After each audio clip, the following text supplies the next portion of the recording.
Sir বাইরে 3টে patient wait করছে স্যার। ঠিক আছে, তুমি এক এক করে ভিতরে আসতে বলো ওদের। হ্যাঁ মাস্টার মশাই বলুন, কি হয়েছে?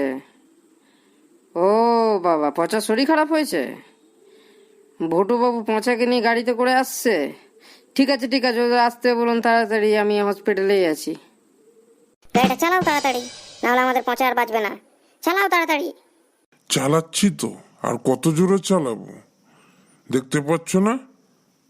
এই গরুর গাড়ির মতো 4 হুইলার চালাতে এসেছো তুমি। তুমি না অনেক খ্যাচ খ্যাচ করো মায়েরে। চুপ করে বসো না, চালাচ্ছি তো, দেখতে পাচ্ছ না সামনে ট্রাফিক আছে? মা বাবা তোমরা ঝগড়া না করে চলো হসপিটালে তাড়াতাড়ি। ঠিক আছে ঠিক আছে বাবা, তুই চুপ করে শুয়ে থাক। ঠিক আছে আমরা যাচ্ছি যাচ্ছি, আস্তে ধীরে যাচ্ছি বাবা। বাবা পচা, তুই চিন্তা করিস না বাবা, তোর কিছু হবে না, তোর কিছু আমরা হতে দিব না, তুই চিন্তা করিস না বাবা। তুমিও না মায়েরি এত চিৎকার করছো, দেখতে পাচ্ছ না এটা হসপিটাল? সব জায়গায় চিৎকার চেঁচামেচি লাগিয়ে রেখেছো তুমি। তুমি তো বেশি কথাই বলো না, বারণ করেছিলাম বিরিয়ানি বানাও না বানাও না, বিরিয়ানি বানালে না দেখে না বুঝে না সব জায়গায় শুরু হয়ে যাও তুমি। বড়বাবু চলুন ভিতরে চলুন, স্যার আপনাকে পচাকে ভিতরে ডাকছে। ম্যাডাম আপনি বাইরেই বসুন। ঠিক আছে আমি বাইরেই বসছি, আমার পচার যদি কিছু হয় না, আমি ডাক্তারকে কিন্তু ছাড়বো না। কি যা বলতা বল, কি সব আবল তাবল কথা বলো মারি তুমি। জানো না যে কোথায় কি বলতে হয়, সেটাও তোমাকে শেখাতে হবে মনে হচ্ছে। এই তুমি চুপ করো না, তুমি অনেক কথা বলছো দেখছি, জলদি করো। চ চ চলুন চলুন।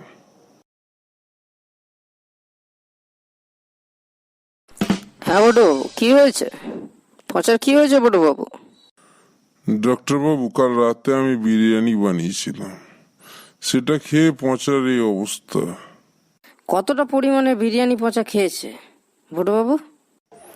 বানিয়েছিলাম তো বড় হাড়ির 1 হাড়ি, পুরোটাই খেয়ে নিয়েছে। পুরোটা খেয়ে নিয়েছে? কি বলছেন আপনি? কি আর বলবো ডাক্তার বাবু, খাবার পর আরো চাইছিল। কি চাইছিল?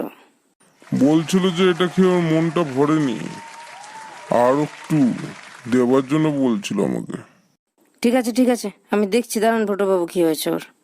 পচা এদিকে আয় বাবা। কি হয়েছে পচা বাবা তোর? এতক্ষণ ধরে কি বাবা তোমার সাথে ইয়ার্কি মারছিল? বললো তো কি হয়েছে।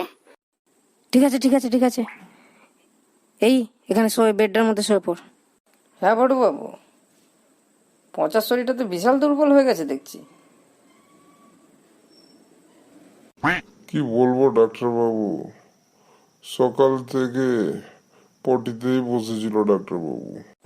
পটার শরীরে জলের মাত্রা কমে গেছে বটু বাবু, পচাকে 2-4 দিন এখানে ভর্তি রাখতে হবে।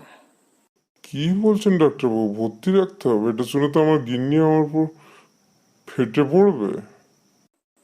স্যালাইন জল দিতে হবে, শরীরে জলের মাত্রা কমে গেছে, 2-4 দিন রাখতেই হবে কয় হসপিটালে। কি আর করা যাবে ডাক্তার বাবু, আপনি যা ভালো বোঝেন। দাঁড়ান আমি যাই গিন্নির সাথে কথা বলে আসি। ঠিক আছে, আপনি যান, বৌদির সাথে কথা বলে আসুন, আমি দেখছি। নার্স তুমি ইমিডিয়েটলি যাও, বেডের ব্যবস্থা করো পচার জন্য। ঠিক আছে স্যার যাচ্ছি আমি।